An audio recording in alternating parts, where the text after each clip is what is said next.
Ayan guys, sobrang ganda pala guys ng view dito sa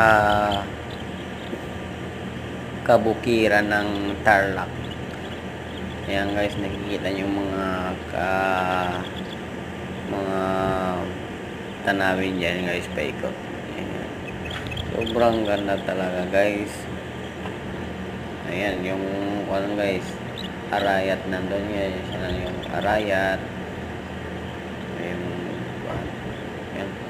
Kadamuhan para dito guys, kasi nandito kami sa Pilmico Farm.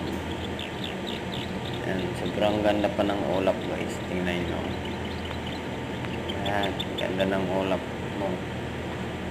Nung oras pa lang yan guys, magpa 5 pala guys yung